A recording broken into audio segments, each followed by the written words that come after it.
moissons, leur chantait des chansons. Il comptait aux oiseaux les bienfaits du Très-Haut. Il louait le soleil et toutes ses merveilles. Il n'avait pour habit qu'un aphrodisiaque. Pax et bonum, paix et tout bien, mes auditeurs. Nicole à ce micro, et je suis heureuse de vous retrouver pour notre quart d'heure franciscain dans notre série. Une série où je voudrais tout simplement reprendre l'itinéraire étonnant du saint d'Assise, du Poverello, à travers un livre magnifique de Julien Green, qui s'appuie bien évidemment sur les sources franciscaines. Dans les précédentes émissions, c'est donc un aperçu de la jeunesse de François selon deux traditions, dirons-nous. D'un côté, un François qui naît en plein Moyen-Âge, mais qui déjà dès la naissance semble être prédestiné à être saint, et de l'autre, un François plutôt dévoyé, presque voyou, bandit, etc. Et là, après avoir présenté les deux facettes des sources de franciscaines, où on trouve effectivement, notamment dans Celano, différents portraits posés de François, Julien Green revient sur l'essentiel en disant on va supprimer l'exagération de Celano et voir ce qu'il y a de probablement juste à travers les deux versions qui ne sont pas tout à fait opposées, mais où parfois on peut-être en sanctifie trop vite François, ou on le pervertit trop vite aussi. Alors, écoutons la suite de ce périple, de cette aventure merveilleuse plutôt, de François d'Assise, donc en voyant comment François va être élevé, et on verra que là-dessus, il n'y a aucun doute sur une vie facile d'enfant de riches, avec beaucoup de coquetterie, et je n'en dis pas plus, je vous laisse écouter cet épisode avant de vous retrouver pour conclure.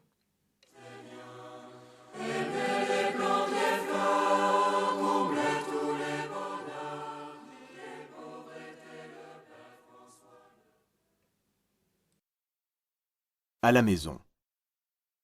Mises de côté les exagérations de Celano dans les premières lignes de sa Vita Prima, il faut voir ce qu'il s'y glisse de vrai.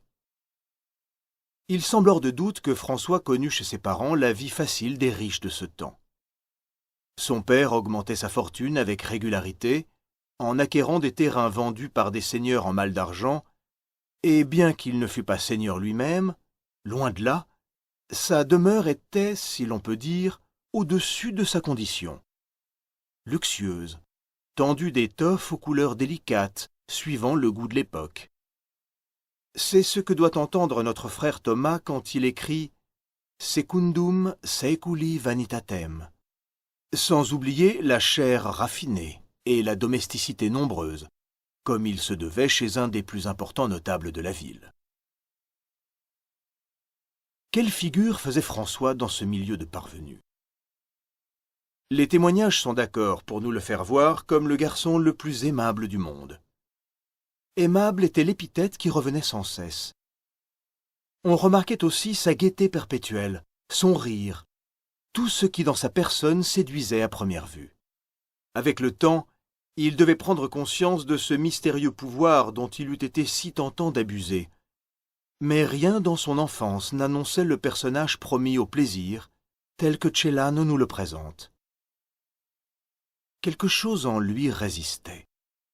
On pouvait en faire un démon, on n'en fit qu'un enfant gâté dont le naturel demeurait bon et surtout généreux. Tout jeune, il donnait aux pauvres. Il admirait tout ce qui lui paraissait beau. Les objets précieux que son père rapportait des pays du Nord, des émaux, des miniatures, des tapisseries. De tous les mets qu'on lui servait, il arrivait qu'il en refusât et des meilleurs parce qu'ils n'étaient pas à son goût. On lui passait ses caprices à cause de sa façon courtoise de dire non qui révélait une ascendance de bonne race, celle de sa mère. Le père, agacé peut-être, n'en était pas moins secrètement flatté dans son amour-propre. Tout ce qui sentait la noblesse lui en imposait. De toute manière, qu'y avait-il à reprendre chez François? Obéissant et respectueux, il ne donnait de soucis à personne, sauf en ce qui touchait sa santé qui demandait des soins. Sans être fragile, il n'en inspirait pas moins des inquiétudes. Il fallait le ménager. Pour sa mère surtout, il était ce qu'en allemand on appelle une joie tremblante. L'hiver en Ombrie peut être glacial. Aussi de grosses bûches flambaient-elles dans les vastes cheminées, et le garçon tombait dans des songeries devant ces flammes qui dansaient joyeusement. Il y avait une fascination dans le feu à la fois redoutable et amicale, fraternelle. L'été venu, il était délicieux de chercher la fraîcheur sous les arbres au fond des jardins de son père où bavardait un torrent. Toutes les douceurs de la vie conspiraient pour séduire le jeune être sensible. Qu'il faisait bon respirer sous ce ciel pur traversé parfois de chants d'oiseaux. Tout était beau sur terre. À Saint-Georges et dans la rue, le garçon méditatif se montrait brusquement batailleur au jeu de la petite guerre. On simulait les conflits qui éclataient chaque année entre la ville haute et la ville basse. Dans un camp ou dans l'autre, François était le chef. Il voulait à tout prix être le premier. Et comme par instinct on le suivait, il savait se faire obéir sans effort, sans violence, simplement parce qu'il était lui-même. Religion et diablerie. Sa première éducation religieuse lui fut donnée à Saint-Nicolo, qui se trouvait à côté de la maison familiale et était donc sa paroisse. À ce qui devint plus tard le catéchisme, on expliquait aux enfants le pater et le credo. Il va sans dire que les vies des saints et que les miracles du Christ étaient racontés avec tout le merveilleux que cela comportait, comme dans une légende dorée. Jusque-là, tout était normal. Mais le 6 décembre se célébrait la fête du patron de l'Église, le grand thaumaturge Nicolas. C'était aussi le jour choisi pour l'exaltation de la vertu d'humilité, célébration étrange dont les origines plongeaient dans un paganisme immémorial. Tous les élèves d'Assise y étaient conviés pour faire honneur à cette paroisse privilégiée. Les très jeunes élisaient alors celui d'entre eux qui allait devenir l'évêque des enfants, l'épiscopello. Celui-ci faisait son entrée dans l'église vêtu d'ornements épiscopaux et suivi d'acolytes. Mitre en tête et crosse au poing, il montait vers l'autel, entonnait des hymnes et s'asseyait dans le fauteuil de son éminence. L'aspect burlesque de la cérémonie attirait du monde. L'église s'emplissait. Soufflait alors un vent de Saturnale, et la fête tournait à ce qu'on appelait bizarrement les libertés de décembre, parce que, par une sorte de subversion générale, les maîtres devenaient les serviteurs de leurs serviteurs, qui à leur tour leur donnaient des ordres. Très vite, l'instinct sexuel emportait tout.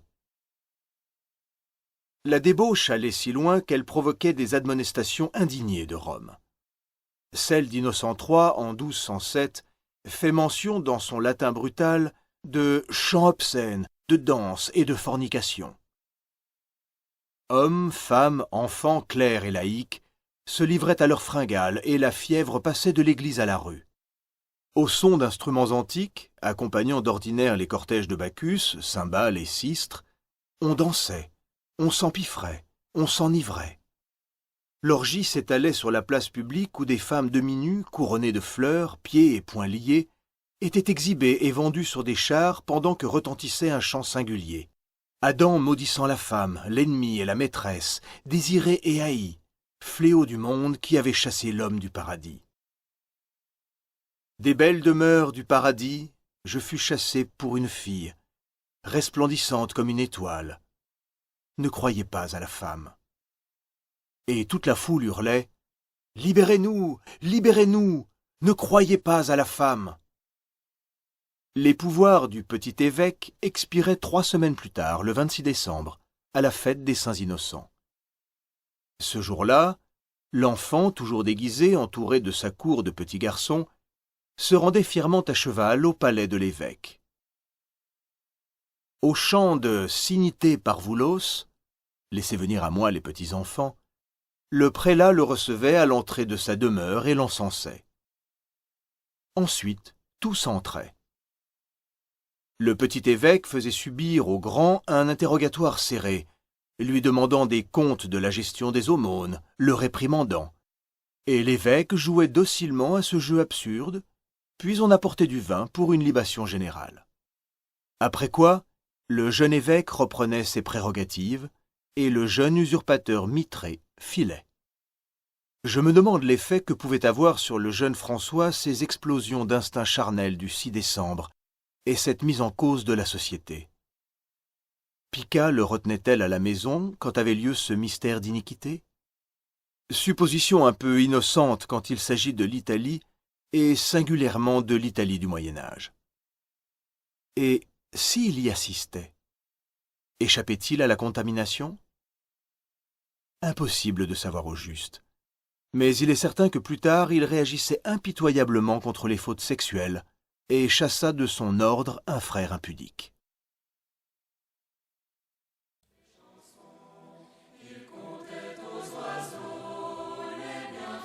Eh bien voilà, nous concluons donc pour aujourd'hui cet épisode de la jeunesse de François, une jeunesse oisive comme nous avons pu déjà le découvrir.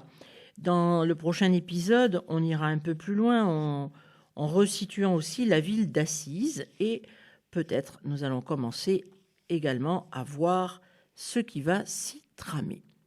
Il me reste à vous souhaiter, comme François aimait à le dire à ses frères, que le Seigneur tourne vers vous son visage, vous apporte la paix, qu'il vous bénisse. À la semaine prochaine.